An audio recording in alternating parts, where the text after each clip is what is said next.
And we are live.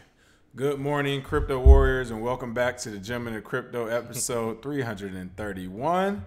Today is Monday, January 28th, and I'm King. And I'm Bitcoin Zay, and we're here to bridge the gap between cryptocurrency and the community Monday through Friday at 10-ish. At 10-ish. Oh, yeah.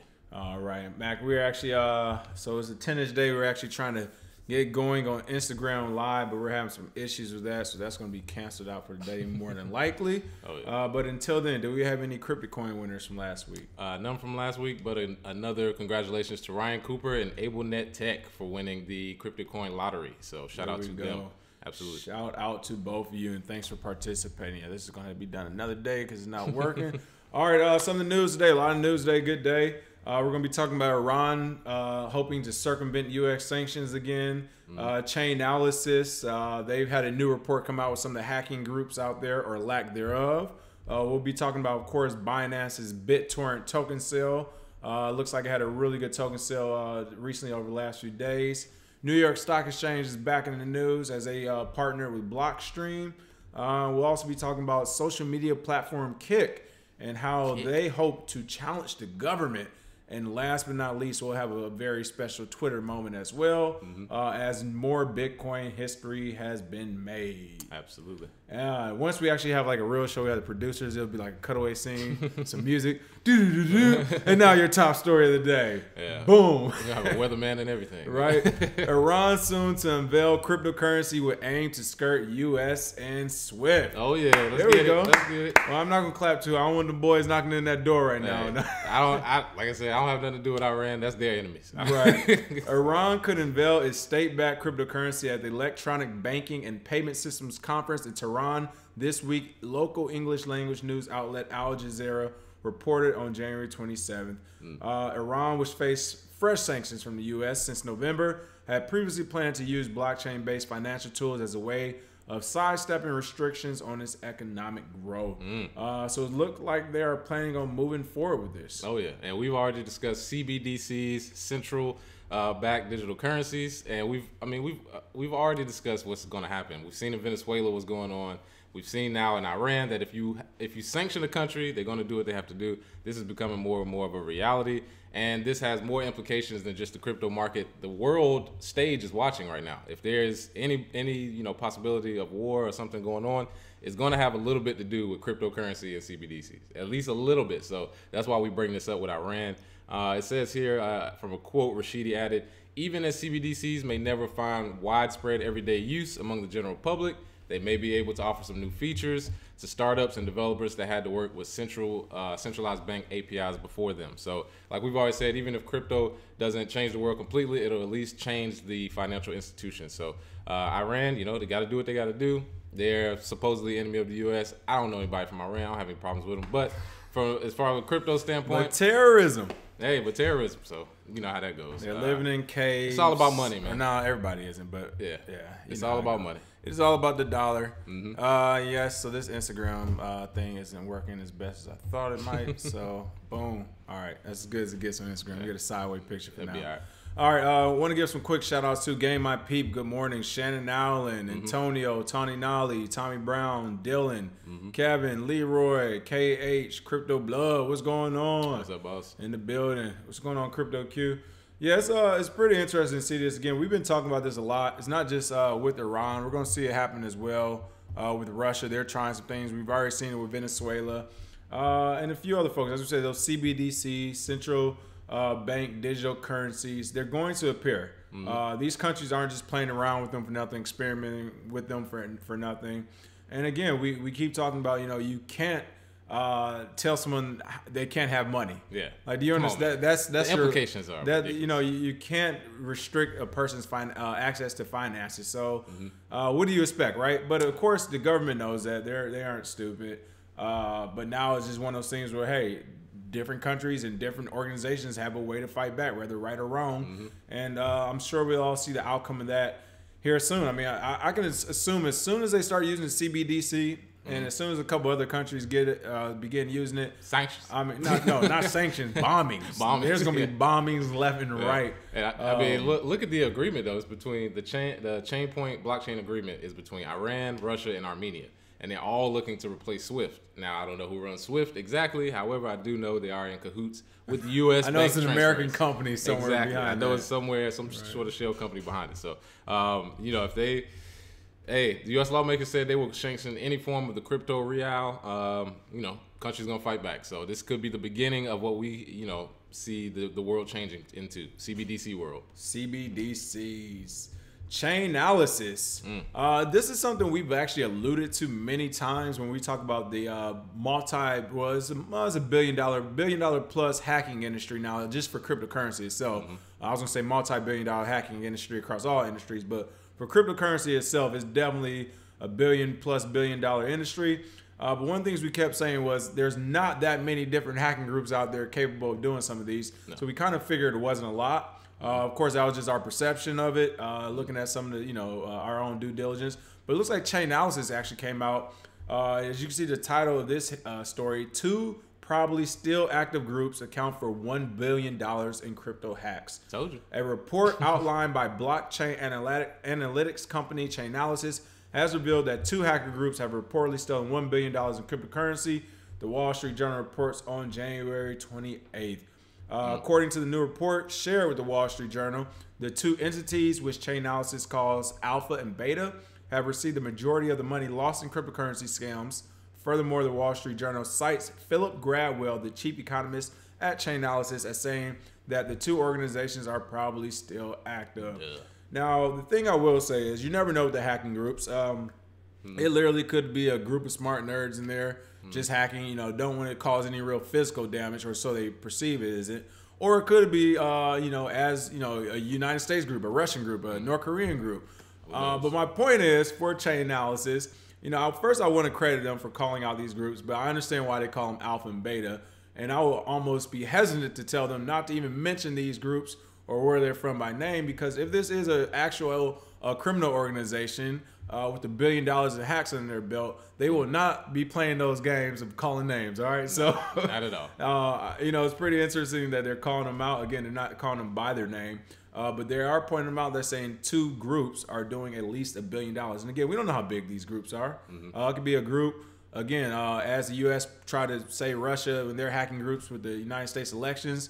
It could be, intelligence officers from an actual country's military. Yeah. You have 50 plus, 100 plus people. Or again, it could be 2 groups of 10 people. Who knows? Yeah. And I mean, the report, they actually describe each group. Alpha is described as a giant, tightly controlled organization, at least partly driven by non-monetary goals. Sounds like China. And while Beta is smaller and less organized, heavily sanctioned organization, heavily focused on the money. Sounds like Russia. So I'm pretty sure that's the 2 groups that may, come up in these talks. But we've said before that these hacks could not be done by, there's not thousands of people that know how to do this. Obviously, looking at how they get this money, how this money has been transferred, I said it's always been a couple small groups or 1 small group doing all the damage, because you have to be extremely smart to steal some of this crypto the way they've done, between social engineering, between phishing links and all the other Ethereum scams that have gone around. So it's very, very, very similar to the bots that we see from Russia and China. So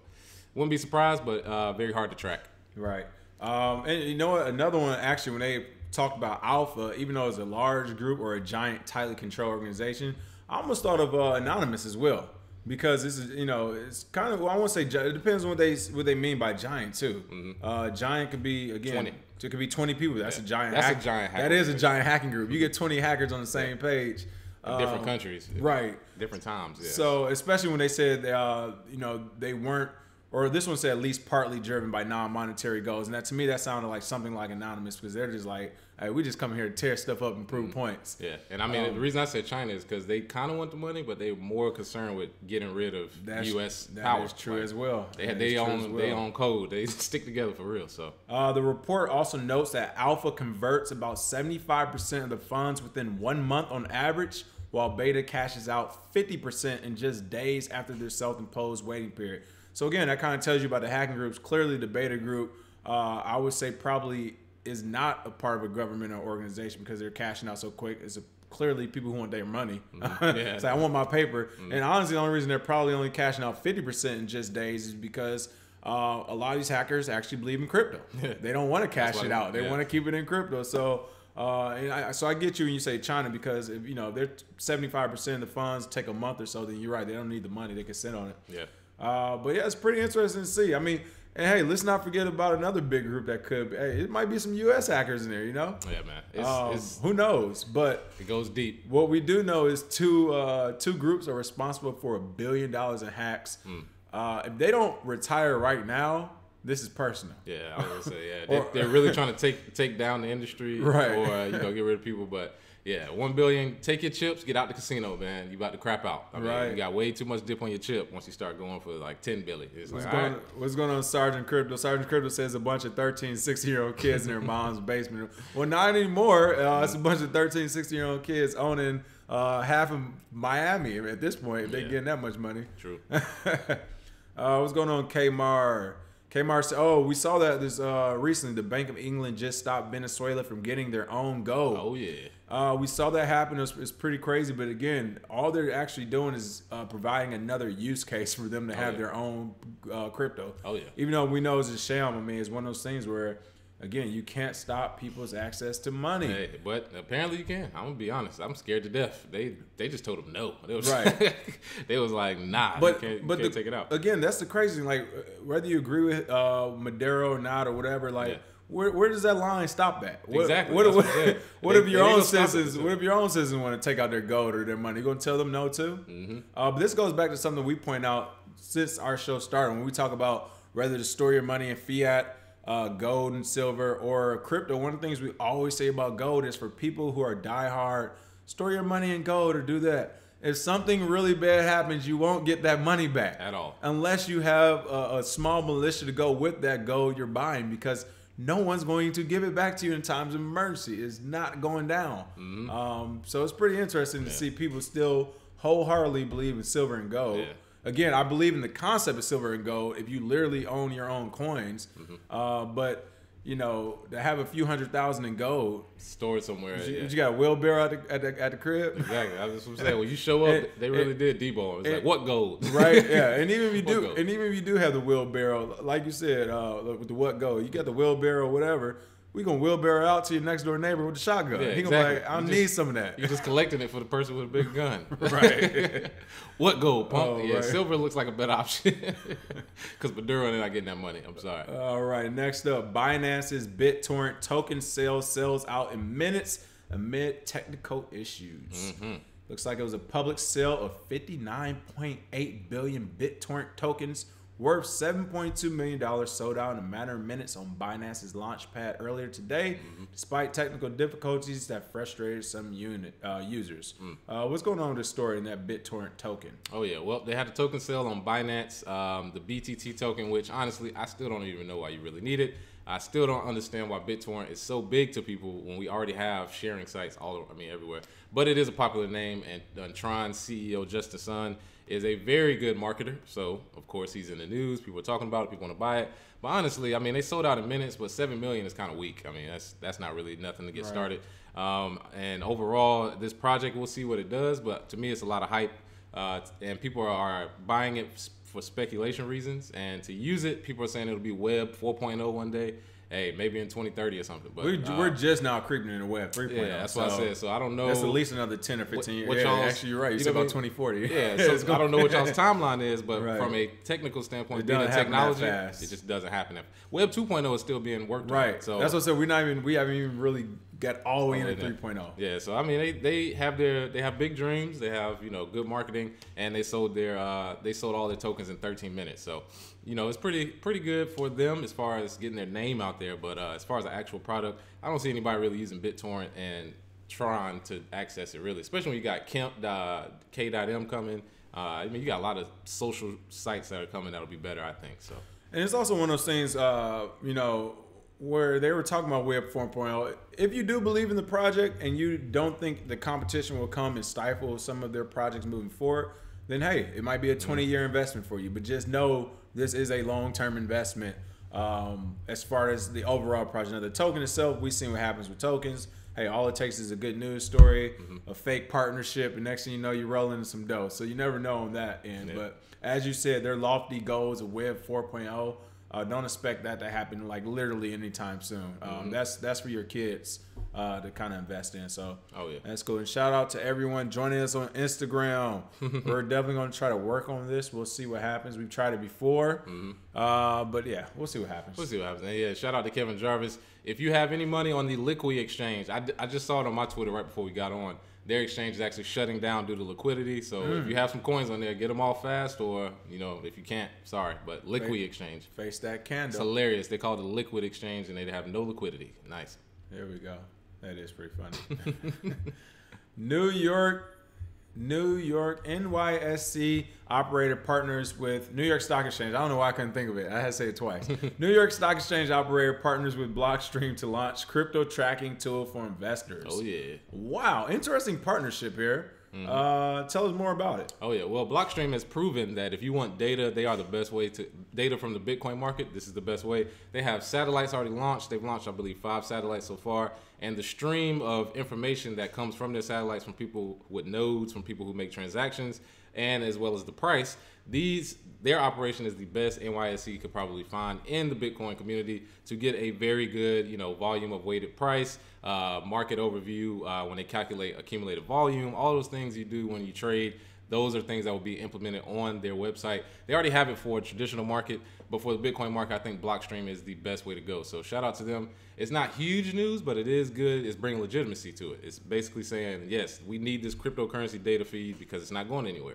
I have not seen any data feeds added to NYSE that have been taken away at some point. So that just goes to show you how long-term they're thinking. So shout out to the NYSE. Hopefully back comes sometime soon. They're taking forever. So and you know what? Just to clarify too, because the title side kind of misleading, is actually the Intercontinental Exchange, which partnered with them, and of course the New York Stock Exchange is one of the markets that one of the exchanges that operates under them. So that is, like you said, that's big news to bring mainstream into the fold when it comes to cryptocurrency. Yeah, it's something we often talk about. And again, Blockstream is rolling. I know some people have their thoughts about it, whether they're with the government or against them, whatever. I mean, if you got a satellite in the sky, you have done some government partnerships, clearly. But at this point, we're finding. I mean, the market's finding that middle ground where it meets the government, where it meets the institutions in the traditional markets, and then where it meets the new markets. And you have some of these new people out of cryptocurrency coming into it. So it's pretty cool to see. Oh yeah, onward. Social media platform Kick promises to challenge proposed SEC enforcement against its ICO. Shout out to Kick. Try it. Hope. Fight the power. So, tokenized social media startup Kick has warned. Has warned United States regulators that they will fight back against proposed enforcement action against the company. The Wall Street Journal reported on January 27th. Would you look at that? I just want to shout out the Wall Street Journal right now for doing more cryptocurrency news than CCN.com. Yeah. What happened, CCN? I'm calling out news networks today. What happened, CCN? I thought your name was Cryptocurrency News. I haven't been seeing a lot of crypto news lately. I see a lot of stuff about Trump. I see stuff about Howard Schultz, Dow futures. Where's crypto? I have not seen a lot of crypto stories from CCN, but Wall Street Journal says, no worries. Where CCN is trying to pivot to the traditional market, we will take the lead and repivot to the crypto market. Yeah. We love it. They don't know what they want to do. Right, but Canadian-based Kick is facing a prospective enforcement action over an alleged securities infraction after the United States Securities and Exchange Commission judged its 2017 ICO to involve the sale of unregistered securities. All right, I am with Kick on this. This kind of goes back to the whole Kraken thing, where Kraken was subpoenaed about 386 times last year just from the United States themselves.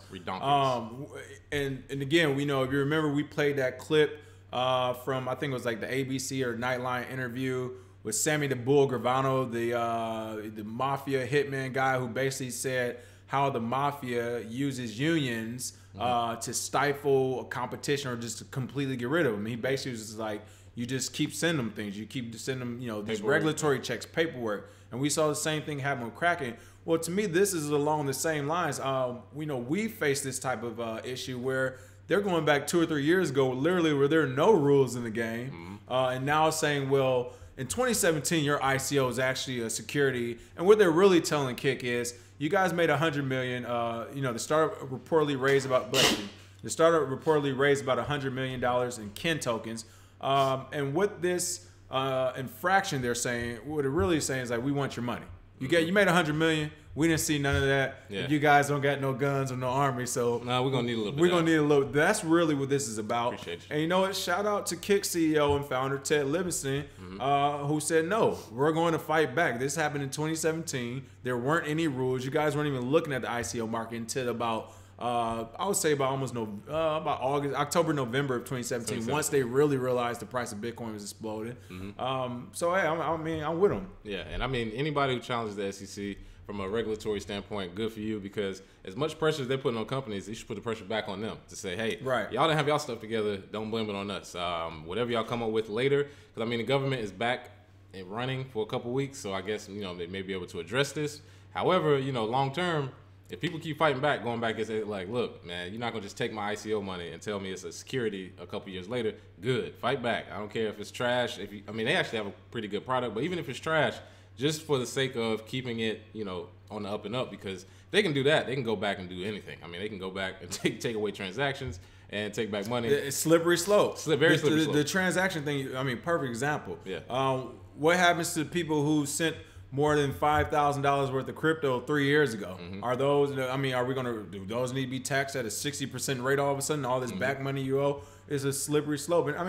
And not only that, one thing we always talk about when it comes to this market is, what happened if Kick's ICO failed? Yeah. What would happen if they got no security for that? If they launched the ICO, they paid for the lawyers, they paid for the technology, the developers, the marketing team. Let's say they put $10 million into, because honestly, if you raise $100 million in the ICO, it's a good chance they might have put about $2 to $3 million at least into it.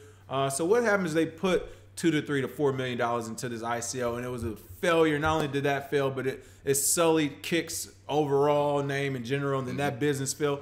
What happens to all that? Does the government give you money, a bailout like you would the bank? Did it have a messed up reputation fund? No, you're a startup who just failed. Goodbye and good luck, right? But because you actually were successful, you did well, you did your job, you made money, you're trying to give back to those who invested, or whatever you want to call it. You're trying to do the right thing by them, as you said in your white paper. Now all of a sudden, 2 years later, oh, well, we didn't realize you made $100 million. We're going to need some of that money. And what you did was actually an illegal practice, and we're calling it a security now, even though that hasn't officially been ruled in the United States yet. Let's not forget this. The SEC is trying to assert its power. It still hasn't been said the SEC has, carte blanche when it comes to crypto, because right now the CFTC keeps saying they have it. The NFA, the National Futures Association, keeps saying they have it, because they were telling people about a year and a half ago that you can still have retail investors, those mom and pop investors, basically as an ETF. Who else do we have? We heard about 2 or 3 different alphabet agencies in the last couple of years. FINRA. Man, it's so many. It's hard to keep up. Just right there, we have 4 competing United States agencies saying they hold the keys, if you will, to the cryptocurrency kingdom here in the United States, but they haven't even been decided yet. So again, this is literally extortion. Yeah, it's extortion. Yeah, and shout out to all the people that went to Davos to argue against some of these people, because who was it? I think Reggie Middleton had a debate. Da Vinci had a debate. I believe it was one more that had a Bitcoin versus gold, or Bitcoin versus, are you for or against the debate. So these are ways that you can basically look these people in the face that run these organizations and say, hey, we're not going anywhere. So if you're going to try and regulate it, you're going to have to do something different, because you can't really backtrack and take away what's already happened. So you got to fight back, people. Like we said, 2018 is the time to choose a side. 2019 is where you basically go with what you did in 2018. Stick with it. Well, for those who saw our video last year to our live stream, when we were at CIAA in Charlotte, North Carolina, we went to the job fair there, speaking to some of the people in college at the time who might be interested in becoming developers and all that good stuff. First ever crypto company. First ever crypto company, by the way. CIAA. Yes, who are interested in working with blockchain companies. We were trying to introduce that there, but while we had our booth up, we had a booth and everything. We saw, I think it was FINRA, right? We saw a couple of the FINRA regulators. We didn't put them on camera, but you could hear them. We went live over there, and we were basically asking them their opinion of why they think they should regulate cryptocurrency. And literally, the FINRA regulator, who was talking to us all about regulating crypto had no idea what crypto was, why they should regulate it, who's making these. I mean, they literally didn't have any answers. All they knew was it has something to do with money, and we should be able to regulate it. Yeah. That is literally all they knew about it. That was a year ago. Yeah, that was a year ago. So yeah, it's 2018. That was a year. And again, Kick launched his ICO in 2017. So you got to understand, these regulators don't even know what they're talking about. This is literally an extortion scheme. Because they can. So. Oh yeah, and Cheryl Beloved, she says, "When were you here in Charlotte?" Yeah, that was last March for CIAA. Yep. Actually, went to high school in Charlotte. I'm from Charlotte. Me and King both went to high school there. So yeah, I mean, Charlotte's the town right there. It's a big banking industry, but you show up with crypto, a lot of people were interested. They just were like, "We just never heard of it." And you know what I mean? So that's how it goes. Yeah, and for everybody who does listen, one of the ways that you can fight this is to withdraw from the system. Yeah. This is why we have crypto right now. Like, withdraw from the system, and they can't hold these, these random hearings or these random extortion schemes above your head. We're gonna go ahead and finish up because someone's out there singing that national anthem right now. Oh, you can hear it in the background. Yeah, I was gonna say, blowing the leaves. Right. And last but not least, looks like history has been made. What's going on here, Bitcoin Zay? Oh yeah, well, if you've ever heard of Jack Mallers, who invented the Zap wallet for Lightning Network, his mother, aka Bitcoin Mom on Twitter, she owns a dispensary in Colorado, I believe, and she has one of the first cannabis and Bitcoin transactions. You can actually see it on her page. Bitcoin Mom is the name. Also, Crypto Rick has it posted on there, a very popular guy. But it is pretty good to see that you can buy cannabis with crypto at certain places. I personally want to visit to do it. This is just the beginning. We've talked to a lot of dispensaries here about accepting crypto. I actually got one single bud tender to accept crypto for tips. Shout out to her. There's a delivery service out here that does now too. Yep, exactly. So that's what I'm saying. I got one person to take it for tips, but one of the best parts about this industry is once they infuse, there's really nothing that can stop it, because the biggest part about cannabis was the money aspect, and then with Bitcoin, being able to use it or being able to use Bitcoin, that goes out the window. So you can help each other. Shout out to Bitcoin Mom, been around for a long time. Her husband works for Chicago. He helped get the Future started, CME and CBOE. Their son, Jack Mallers, invented the Zap wallet for Lightning Network. So it's a Bitcoin family right here. So if you're one of those people that you have kids learning about it, the whole family's doing it. So shout out to them. Very inspirational video for those of you who are looking at it. And if you see, she doesn't have any high-tech stuff. She has a piece of paper with a QR code on it. That's all you literally need to make that payment. That's your POS service. That's your right POS there. service right How there. much money are you already saving by not working with some of these companies, But right? we're talking about a sheet of paper. Well, what's crazy about the dispensaries in crypto too, people, like crypto and marijuana dispensaries make the most sense since they have to be a cash-only business, right? I'll say we probably talked about 10 or 15 here. Everyone's scared to do it because they said the government won't allow them to. The government 3 years ago won't allow you to sell marijuana. Yeah, so like, what if you just did it? Are you going to wait or innovate? That's what I want to know when it comes. Like, it's crazy to me how literally shook people are to live life at this point because of what daddy government is going to do to you. They can't stop us all.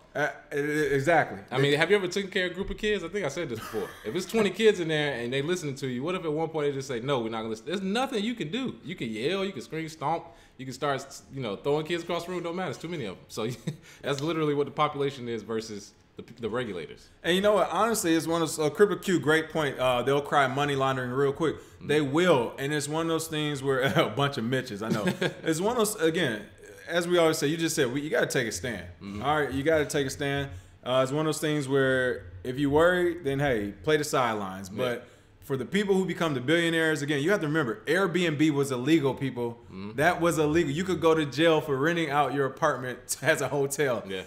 Uber was illegal. You could go to jail for using your car to drive people. I mean, these are the most recent examples. PayPal was illegal. Right.